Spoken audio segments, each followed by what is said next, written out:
দীর্ঘ প্রায় ৭ বছর পর আবারও সভামঞ্চে বক্তব্য দেবেন বিএনপি চেয়ারপারসন ও সাবেক প্রধানমন্ত্রী খালেদা জিয়া। আগামী ২১ ডিসেম্বর রাজধানীর আগারগাঁওয়ে বাংলাদেশ চীন মৈত্রী আন্তর্জাতিক সম্মেলন কেন্দ্রে মুক্তিযোদ্ধা সমাবেশে প্রধান অতিথি হিসেবে যোগ দেবেন তিনি। সর্বশেষ ২০১৭ সালের ১২ নভেম্বর রাজধানীর সোহরাওয়ার্দী উদ্যানে বিপ্লব ও সংহতি দিবসের অনুষ্ঠানে প্রধান অতিথি হিসেবে যোগ দিয়েছিলেন খালেদা জিয়া। গত ২১ নভেম্বর সশস্ত্র বাহিনী দিবসে সেনাকুঞ্জের সংবর্ধনা অনুষ্ঠানে যোগ দিতে দেখা যায় বিএনপি চেয়ারপারসনকে। এর মধ্য দিয়ে এক যুগ পর সেনাকুঞ্জের কোনো অনুষ্ঠানে অংশ নেন তিনি। ২০১৮ সালের ফেব্রুয়ারিতে কারারুদ্ধ হবার পর এটিই ছিল তার প্রথম কোনো রাষ্ট্রীয় অনুষ্ঠানে যোগ দেয়া।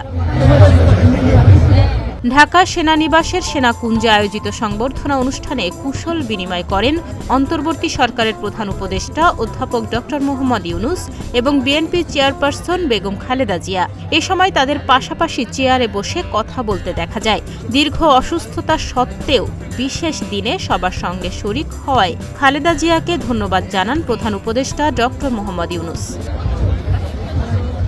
এক যুগ পর সেনাকুঞ্জে সশস্ত্র বাহিনী দিবসের সংবর্ধনা অনুষ্ঠানে যোগ দেন BNP chairperson Khaleda Zia.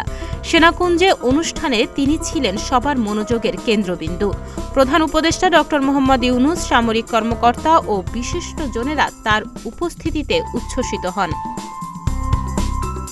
BNP নেত্রী অনুষ্ঠানস্থলে পৌঁছানোর পর একে একে বিশিষ্টজনেরা তার সঙ্গে সাক্ষাৎ করেন। বিএনপি চেয়ারপারসন খালেদা জিয়ার সঙ্গে দেখা করে কথা বলেছেন উপদেষ্টা মাহফুজ আলম, স্থানীয় সরকার, পল্লী উন্নয়ন ও সমবায় উপদেষ্টা আসিফ মাহমুদ সজীব ভূঁইয়া সহ ডাক, টেলিযোগাযোগ ও তথ্য প্রযুক্তি উপদেষ্টা মোহাম্মদ নাহিদ ইসলাম। এ সময় বৈষম্য বিরোধী আন্দোলনের ৩ অগ্রনায়ক নাহিদ ইসলাম, মাহফুজ আলম ও আসিফ মাহমুদ তার শারীরিক অবস্থার খোঁজ নেন।